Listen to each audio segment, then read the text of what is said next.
Yuk lanjut ke season 3 Wu Ying San Qiandao. Butuh waktu lama bagi Ruo Shui untuk melihat seseorang duduk di sebelahnya. Dia terkejut, tetapi ketika dia melihat bahwa itu adalah Su Wuzu, dia menjadi diam lagi. Melihat Su Wuzu yang duduk di sana dengan tenang, membolak-balik buku di tangannya, ada ketenangan yang tenang dan anggun, sesunyi malam. Dia sangat berbeda dari masa lalu. Ruo Shui melihatnya sebentar, lalu menarik matanya lagi, dan melihat langit berbintang di kejauhan, sekelilingnya masih sunyi. Keduanya diam-diam disinai oleh cahaya bulan yang sama. Kadang-kadang, Su Wuzu akan memalingkan muka dari buku dan melihat ke Ruo Shui, dan kadang-kadang Ruo Shui hanya menoleh untuk melihatnya. Keduanya saling memandang dan saling memandang, tetapi mereka tidak tampak begitu kesepian di malam yang sejuk ini. Waktu berlalu, dan ketika Su Wuzu menatap Ruo Shui lagi, dia melihat bahwa wanita cantik dan lembut itu telah kembali ke kamarnya. Di tempat dia baru saja menekuk lututnya, ada secangkir air yang mengepul. Su Wuzu, yang sedikit haus, tersenyum, mengulurkan tangan dan mengambil cangkir, dan kehangatan menyebar ke telapak tangannya. Di luar, ada kebisingan terus-menerus. Di malam yang sunyi, suara pertempuran menjadi semakin jelas. Ketika hari baru tiba, Luo Qi, Ruo Shui, dan yang lainnya tiba di halaman. Melihat Su Wuzu di halaman, Luo Qi terkejut. Adik Su bangun pagi-pagi sekali. Su Wuzu tersenyum dan tidak menjelaskan. Mata jernih Ruo Shui jatuh pada Su Wuzu. Tanpa diduga Su Wuzu tinggal di halaman sepanjang malam tadi malam. Mungkinkah dia membaca buku sepanjang malam? Saudara muda Su, jika Anda tidak ada kegiatan hari ini, bagaimana kalau menemani kami mengunjungi Jicheng? Luo Qi bertanya kepada Su Wuzu. Oke, Su Wuzu secara alami tidak akan menolak. Ada sekelompok wanita cantik yang menemaninya untuk memahami kebiasaan dunia ini, dan dia tidak bisa meminta apapun. Setelah hanya sarapan di Daozong, mereka menyeret Xuan Wei sebagai pemandu wisata, dan kelompok itu berjalan keluar dari gerbang Daozong. Begitu dia berjalan keluar, dia melihat bahwa masih banyak murid di luar gerbang Sekte Dao. Terkenal dan baik, ada murid dari 3 agama dan 9 aliran, satu persatu, berteriak-teriak meminta bimbingan dari Sekte Tao. Geng Yong mengambil banyak murid batin dan menerima tantangan dari banyak murid. Su Wuzu berdiri di luar dan menonton sebentar. Para murid tahu mengalahkan lawan, dan mereka semua mengklik sampai akhir. Kakak senior geng, apakah kamu tidak berpikir untuk menjadi kejam? Biarkan orang-orang ini takut, sehingga tidak ada lalat yang akan datang, kata Su Wuzu.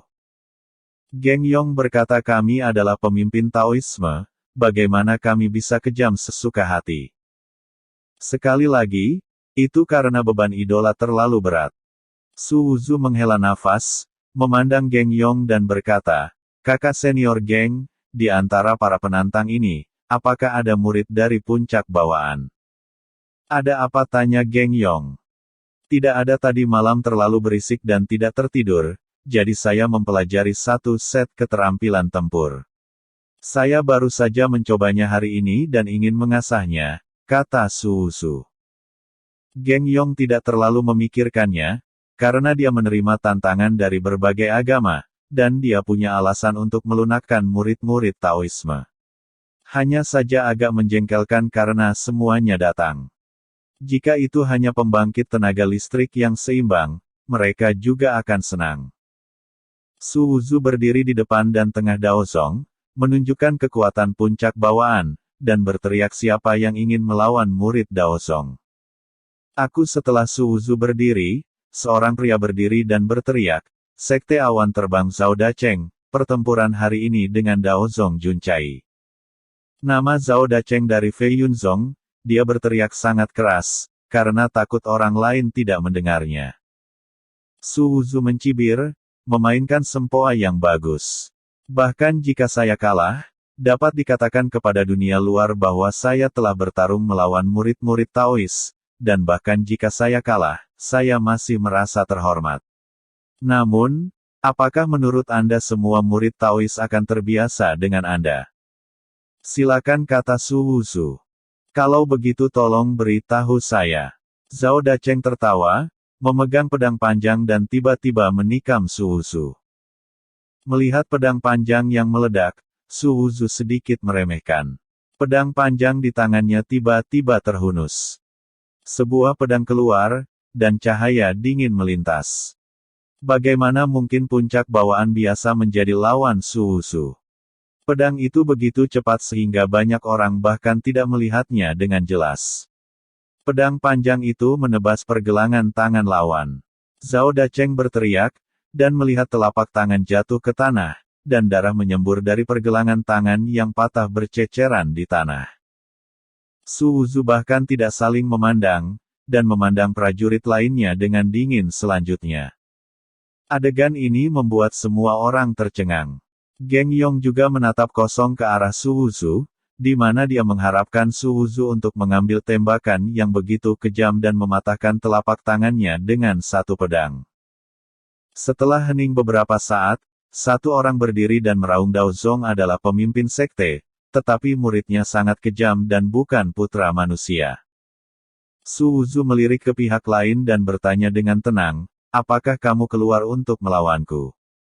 Wajah prajurit yang berdiri berubah, tetapi melihat semua orang yang melihatnya, dia mengertakkan gigi dan berkata, saya Hong Hai, dan hari ini saya ingin mencari keadilan untuk Dacheng Brothers. Lanjutkan. Hong Dahai mengertakkan gigi dan memegang pisau panjang, meledakkan 100% dari kekuatan tempurnya. Keterampilan tempur ditampilkan, dan kekuatan puncak alam bawaan sangat kuat, yang telah menarik banyak orang untuk kagum. Pisau panjang itu menebas Su Wuzu, mendominasi dan kejam. Su Wuzu berdiri di sana, ekspresinya masih tenang, memperhatikan pisau panjang yang hendak menebasnya. Pedang panjang di tangannya tiba-tiba bergetar, niat pedang itu menakjubkan, dan dia menebas dengan satu pedang. Ada teriakan lain, satu tangan jatuh langsung ke tanah. Hong Dahai berguling kesakitan, dan tanah berlumuran darah. Selanjutnya, kata Su Wuzu dengan tenang. Para murid yang berteriak-teriak untuk tantangan sekarang menjadi tenang pada saat ini, dan mereka semua memandang Su Wuzu dengan wajah pucat. Murid Taois kuat dan mereka bisa mengerti, tetapi mereka terlalu kejam. Apakah ini masih Taoisme yang mereka kenal? Kompetisi Dao Zong selalu tepat sasaran. Sangat anggun dan jarang terluka.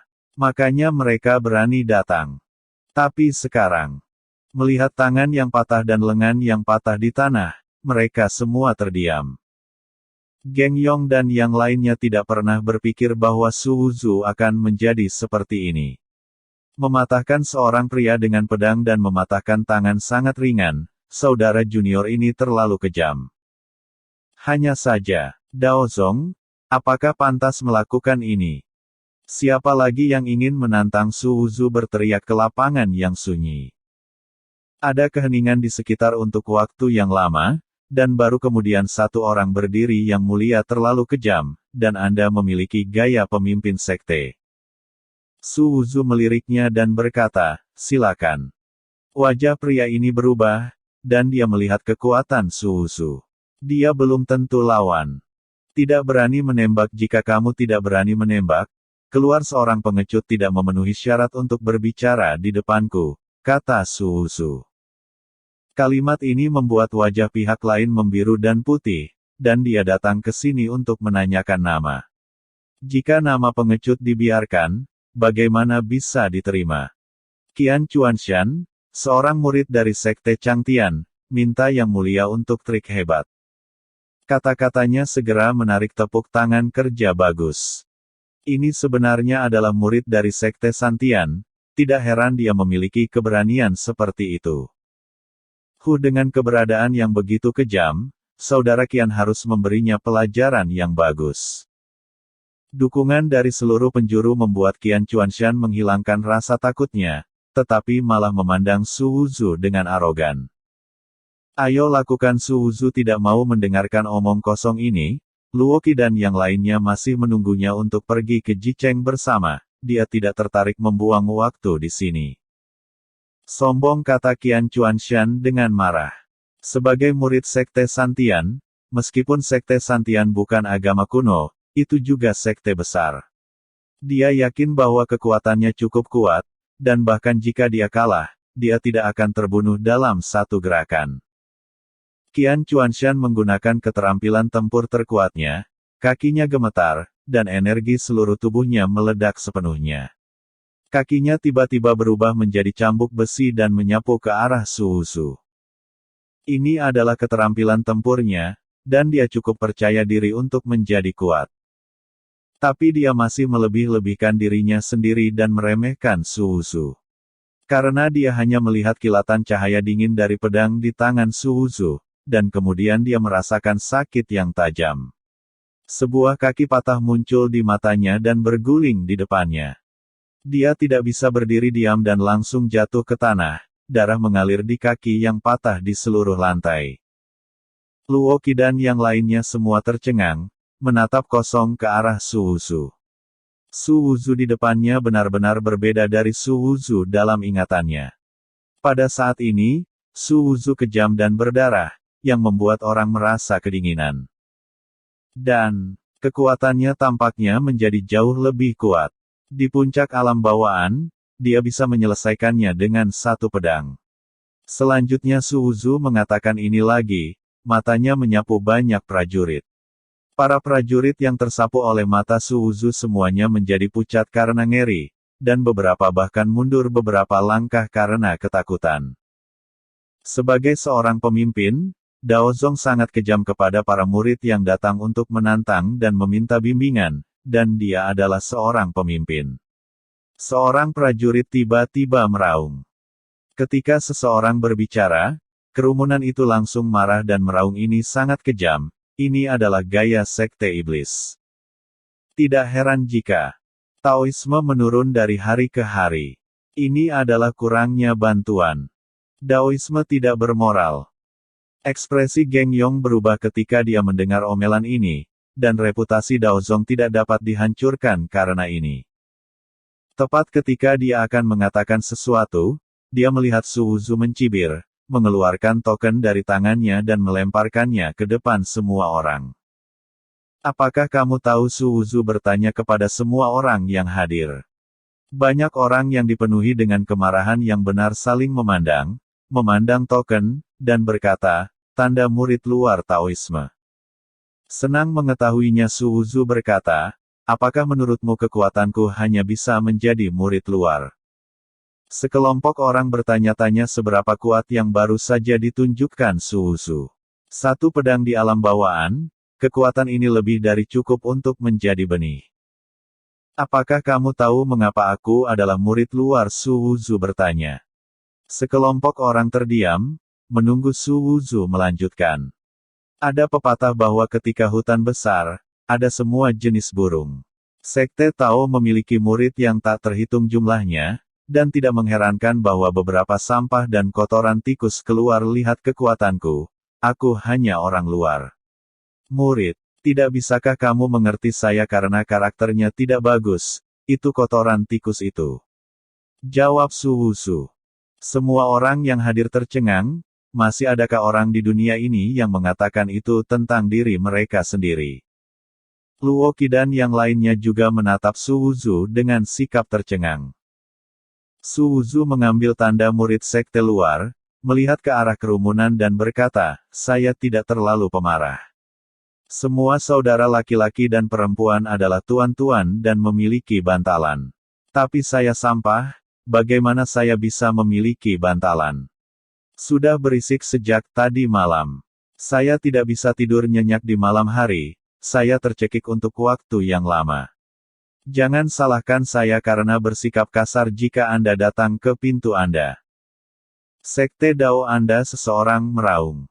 Dan ingin mengatakan sesuatu, tetapi disela oleh Su Wuzu.